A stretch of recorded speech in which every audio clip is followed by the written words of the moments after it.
ಓಂ ಶ್ರೀ ಗುರುಭ್ಯೋ ನಮಃ. ಎಲ್ರಿಗೂ ನಮಸ್ಕಾರ. ಈ 26ನೇ ತಾರೀಕು ಗುರುವಾರ ಏನು ಬಂದಿದೆ ಅದು ಬಹಳ ಶುಭಪ್ರದವಾಗಿ ಅಂದರೆ ಅತ್ಯಂತ ಶುಭಪ್ರದವಾಗಿ ಈ ಗುರುವಾರ ಬಂದಿದೆ. ಅದರ ಜೊತೆಯಲ್ಲಿ ನಾನು ಈ ಹಿಂದಿನ ವಿಡಿಯೋ ಅಂದರೆ ಈ ವಿಡಿಯೋ ಹಿಂದಿನ ವಿಡಿಯೋವನ್ನು ದಯಮಾಡಿ ನೋಡಿಲ್ದಿರೋರು ಚೆಕ್ ಮಾಡಿ, ಏಕೆ ಅಂತಂದರೆ ಬಹಳ ವಿಶೇಷವಾದಂತಹ ವಿಡಿಯೋ. ನಾಳೆ ಗುರುವಾರ ಅಂದರೆ 26ನೇ ತಾರೀಕು ಏನು ಗುರುವಾರ ಬರುತ್ತೆ ಅವತ್ತಿನಿಂದ ಹಿಡಿದು 11 ಗುರುವಾರಗಳು ರಾಯರ ಆರಾಧನೆ ಕಳೆದು ಅದರ ನೆಕ್ಸ್ಟ್ ಗುರುವಾರ ಏನು ಬರುತ್ತೆ ಅಲ್ಲಿಗೆ 11 ಗುರುವಾರಗಳು ಮಾಡುವಂತಹ ಆರಾಧನೆಯ ಹಿಂದೆ ಮಾತ್ರ ಮಾಡುವಂತಹ ಒಂದು ವ್ರತದ ಬಗ್ಗೆ ವಿಡಿಯೋವನ್ನು ಹಾಕಿದ್ದೀನಿ. ನೀವು ಬೇರೆ ಎಲ್ಲ ವ್ರತಗಳನ್ನು ಮಾಡೋದಕ್ಕೆ ನಿಮಗೆ ವರ್ಷ ಎಲ್ಲ ಕಾಲಾವಕಾಶ ಸಿಗುತ್ತೆ. ಆದರೆ ರಾಯರ ಆರಾಧನೆಯ ಹಿಂದೆ ವಿಶೇಷವಾಗಿ ಏನು ನಾವು ಈ ವ್ರತವನ್ನು ಮಾಡ್ತೀವಿ ಅದನ್ನು ಮಾಡಿ ಖಂಡಿತ ಒಂದೆರಡು ದಿವಸ ತಡ ಆದ್ರೂ ನಿಮ್ಮ ಅಭೀಷ್ಟಗಳನ್ನು ರಾಯರು ಈಡೇರಿಸ್ತಾರೆ.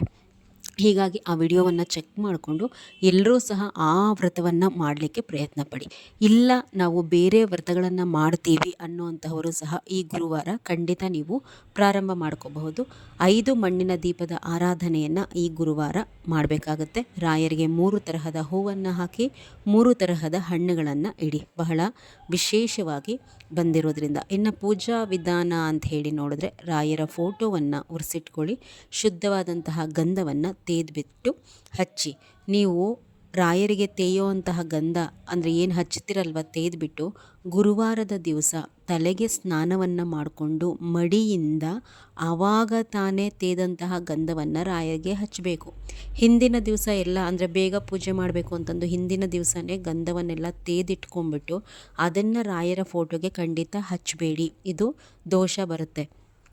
ನೀವು ಮೊದಲು ಇನ್ನು ದೇವ್ರ ಮನೆಯಲ್ಲಿ ಪೂಜೆ ಪ್ರಾರಂಭ ಮಾಡ್ಕೊಳ್ಳೋದಕ್ಕಿಂತ ಮುಂಚೆ ತುಳಸಿ ಪೂಜೆಯನ್ನು ಮಾಡಿ. ತುಳಸಿ ಪೂಜೆಯನ್ನು ಮಾಡುವಾಗ ನೀವು ಕೈಗೆ ಬಳೆ ಹಾಕ್ಕೊಂಡು ಸ್ವಲ್ಪ ಹಣೆಗೆ ಕುಂಕುಮ ಮತ್ತು ಅರಿಶಿಣ ಎಲ್ಲ ಹಚ್ಕೊಂಡು ಹೆಣ್ಮಕ್ಳು ನೀವು ಮುಡಿಗೆ ಒಂದು ಹೂವನ್ನು ಇಟ್ಕೊಂಡು ಆಮೇಲೆ ಪೂಜೆ ಮಾಡಬೇಕು. ತುಳಸಿಗೆ ಮಡಿ ನೀರನ್ನು ಹಾಕಿ ಅರಿಶಿಣ ಕುಂಕುಮ ಅಕ್ಷತೆ ಗೆಜ್ಜೆ ವಸ್ತ್ರ ಎಲ್ಲವನ್ನೂ ಹಾಕಿ ತುಳಸಿ ಮುಂದೆ ರಂಗೋಲಿ ಹಾಕಿ ಒಂದು ದೀಪವನ್ನು ಹಚ್ಕೊಳ್ಳಿ ತುಳಸಿ ಗಿಡದ ಮುಂದೆ. ಇದಾದ ಮೇಲೆ ದೇವ್ರ ಮನೆಯಲ್ಲಿ ಏನೆಲ್ಲ ನೀವು ಮಾಮೂಲಿಯಾಗಿ ಪೂಜೆಗೆ ಅಣಿ ಮಾಡ್ಕೋತೀರಾ ಹಾಗೆ ಮಾಡಿಕೊಂಡು ದೀಪವನ್ನು ಹಚ್ಚಲಿಕ್ಕೆ ಸಿದ್ಧತೆ ಮಾಡ್ಕೋಬೇಕು. ಶ್ರೀಮನ್ನಾರಾಯಣನ ಸ್ವರೂಪದ ಫೋಟೋ ಇದ್ದರೆ ಅವರ ಫೋಟೋದ ಮುಂದೆ ಒಂದು ಮಣ್ಣಿನ ದೀಪವನ್ನು ತುಪ್ಪದಲ್ಲೇ ರೆಡಿ ಮಾಡಿ ಇಟ್ಕೊಳ್ಳಿ, ಹಚ್ಚಲಿಕ್ಕೆ ಬಹಳ ಒಳ್ಳೆಯದಾಗತ್ತೆ. ಇನ್ನು ಶ್ರೀ ರಾಘವೇಂದ್ರ ಸ್ವಾಮಿಗಳಿಗೆ ಅವತ್ತಿನ ದಿವಸ ತಪ್ಪದೆ ತುಳಸಿಯನ್ನು ಏರಿಸಿ ದುಂಡು ಮಲ್ಲಿಗೆ ಹೂವನ್ನು ಬಳಸಿ.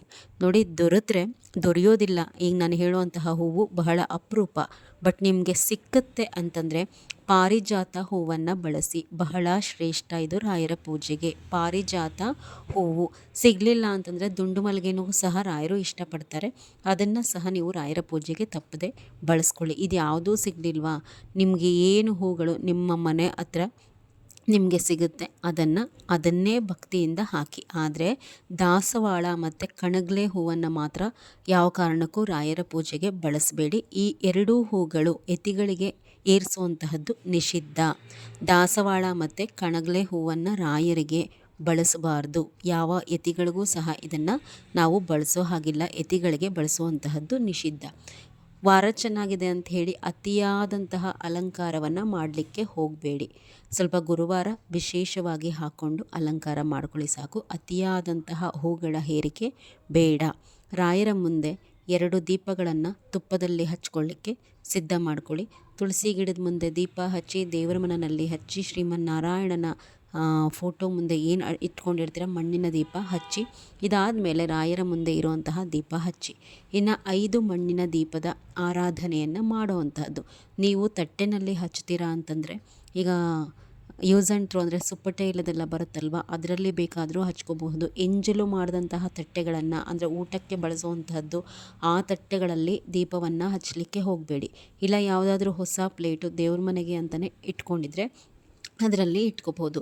ನೋಡಿ, 5 ಮಣ್ಣಿನ ದೀಪದ ಆರಾಧನೆಯನ್ನು ಸುಮ್ಮನೆ ಮಾಡಿದ್ರೆ ಫಲ ಇಲ್ಲ. ನೀವು ಈ ದೀಪ ಹಚ್ಚೋದಕ್ಕಿಂತ ಮುಂಚೆ ನೀವು ಕೈಯಲ್ಲಿ ಸ್ವಲ್ಪ ಒಂಚೂರು ಅಕ್ಷತೆ ಇಟ್ಕೊಂಡು ರಾಯರಲ್ಲಿ ಪ್ರಾರ್ಥನೆ ಮಾಡ್ಕೋಬೇಕು. ಈ ದೀಪಗಳನ್ನು ಹಚ್ಚೋದಕ್ಕಿಂತ ಮುಂಚೆ ರಾಯರಿಂದ ನಿಮ್ಮ ಯಾವುದಾದ್ರೂ ಒಂದು ಕೋರಿಕೆ ಈಡೇರಬೇಕು ಅನ್ನುವಂತಹ ಆಸೆ ಇದ್ದರೆ ಅಥವಾ ನಿಮ್ಮ ಕಷ್ಟ ಏನಿದೆ ಎಲ್ಲವನ್ನೂ ರಾಯರಲ್ಲಿ ಕೇಳಿಕೊಂಡು ಅದಾದಮೇಲೆ ಆ ಅಕ್ಷತೆಯನ್ನು ತಟ್ಟೆಗೆ ಹಾಕಿ ಸ್ವಲ್ಪ ಅರಿಶಿಣ ಕುಂಕುಮ ಎಲ್ಲವನ್ನೂ ತಟ್ಟೆಗಿಟ್ಟು 5 ಮಣ್ಣಿನ ದೀಪಗಳಿಗೂ ಅರಿಶಿಣ ಕುಂಕುಮ ಇಟ್ಟು ಆ ತಟ್ಟೆಗೆ ಒಂದು ಹೂವನ್ನು ಇಟ್ಬಿಟ್ಟು ಆಮೇಲೆ ಊದುಬತ್ತಿಯಲ್ಲಿ ಹಚ್ಚಿ, ಬೆಂಕಿ ಪಟ್ಟಣದಲ್ಲಿ ಹಚ್ಚಬಾರ್ದು. ಇಲ್ಲ ಏಕಾರತಿ ಮಾಡಿಕೊಂಡು ಅಂದರೆ 2 ಬತ್ತಿಗಳನ್ನು ನೀವು ಹಚ್ಕೊಂಡು ಅದರಲ್ಲಿ ಸಹ ನೀವು ಹಚ್ಕೊಳ್ಳೋ ಅಂತಹದ್ದು. ತಟ್ಟೆನಲ್ಲಿ ಕೂಡ ಹಚ್ಚಬಹುದು, ಇಲ್ಲ ನೆಲದ ಮೇಲೆ ರಂಗೋಲಿಯನ್ನು ಹಾಕ್ಕೊಂಡು ಆ ರಂಗೋಲಿಯ ಮೇಲೆ ದೀಪಗಳನ್ನು ಜೋಡಿಸ್ಕೊಂಡು ಸಹ ಹಚ್ಚಬಹುದು. ತಟ್ಟೆನಲ್ಲಿ ಹಚ್ಚೋರು ಯಾವ ಕಾರಣಕ್ಕೂ ಎತ್ತಿ ರಾಯರಿಗೆ ಬೆಳಗಬೇಡಿ. ಆರತಿ ಥರ ನೀವು ಎಲ್ಲಿ ಹಚ್ಚಿರ್ತೀರ ಅಲ್ಲಿ ಬಿಟ್ಟುಬಿಡಿ. ಇನ್ನು ಇದಾದ ಮೇಲೆ ಮಣ್ಣಿನ ದೀಪಗಳನ್ನು ಹಚ್ಚಾದ ಮೇಲೆ ಧೂಪವನ್ನು ತೋರಿಸಿ ಸ್ತೋತ್ರ ಪಾರಾಯಣಗಳನ್ನು ಮಾಡಿ. ವಿಶೇಷ ಅಂತಂದರೆ ಈ ಗುರುವಾರ ಬಹಳ ವಿಶೇಷವಾಗಿ ಬಂದಿರೋದ್ರಿಂದ 21 ಸಾರ್ತಿ ಇಲ್ಲ 48 ಸಾರ್ತಿ ರಾಯರ ಗಾಯತ್ರಿ ಮಂತ್ರವನ್ನು ತಪ್ಪದೆ ಪಾರಾಯಣ ಮಾಡಿ. ರಾಯರ ಗಾಯತ್ರಿ ಮಂತ್ರ ಪಾರಾಯಣ ಮಾಡ್ಕೊಳ್ಳೋದಕ್ಕೆ ಬಹಳ ವಿಶೇಷವಾದಂತಹ ಒಂದು ಮಹತ್ವ ಇದೆ. ಈ ಸ್ತೋತ್ರದ ಪಾರಾಯಣದಿಂದ ನಮ್ಮ ಕಷ್ಟಗಳು ಕಳೆಯುವಂತಹದ್ದು. ನಿಷ್ಠೆಯಿಂದ ರಾಯರ ಗಾಯತ್ರಿ ಮಂತ್ರವನ್ನು ಪಾರಾಯಣ ಮಾಡುವಂತಹದ್ದು. ಇದಕ್ಕೆ ಮುಂಚೆ ನೀವು ವಿಷ್ಣು ಸಹಸ್ರನಾಮವನ್ನು ಹೇಳ್ಕೋಬೇಕು. ಇಲ್ಲ ವಿಷ್ಣುವಿನ ಅಷ್ಟೋತ್ತರ, ಗಾಯತ್ರಿ ಮಂತ್ರ, ರಾಯರ ಅಷ್ಟೋತ್ತರ, ರಾಯರ ಅಕ್ಷರ ಮಾಲಿಕಾ ಸ್ತೋತ್ರ. ಗಂಡು ಮಕ್ಕಳು ಗುರುಸ್ತೋತ್ರವನ್ನು ಹೇಳ್ಕೋಬಹುದು, ಹೆಣ್ಮಕ್ಳು ಬೇಡ. ಏನೆಲ್ಲ ರಾಯರ ಸ್ತೋತ್ರಗಳನ್ನು ಹೇಳ್ಕೊತಿರೋ ಅದೆಲ್ಲವನ್ನು ಸಹ ಹೇಳಿಕೊಂಡಾದಮೇಲೆ 2 ತುಪ್ಪದ ಬತ್ತಿಯಿಂದ ರಾಯರಿಗೆ ಆರತಿಯನ್ನು ಮಾಡಿ. ಇದಾದ ಮೇಲೆ 3 ಬಗೆಯ ಹಣ್ಣುಗಳನ್ನ ರಾಯರಿಗೆ ಇಟ್ಟುಬಿಟ್ಟು ಕಾಯಿಯನ್ನು ಒಡೀರಿ. ಈ ವಾರ ಬಹಳ ಚೆನ್ನಾಗಿ ಬಂದಿದೆ. ಕಾಯಿಯನ್ನು ಒಡೀರಿ, ಸ್ವೀಟ್ ಮಾಡಲಿಕ್ಕೆ ಬಳಸ್ಕೊಳ್ಳಿ. ಆ ಕಾಯಿಯನ್ನು ಖಾರದ ಐಟಮ್ಸ್ ಎಲ್ಲ ಮಾಡಲಿಕ್ಕೆ ಬಳಸ್ಕೋಬಾರ್ದು.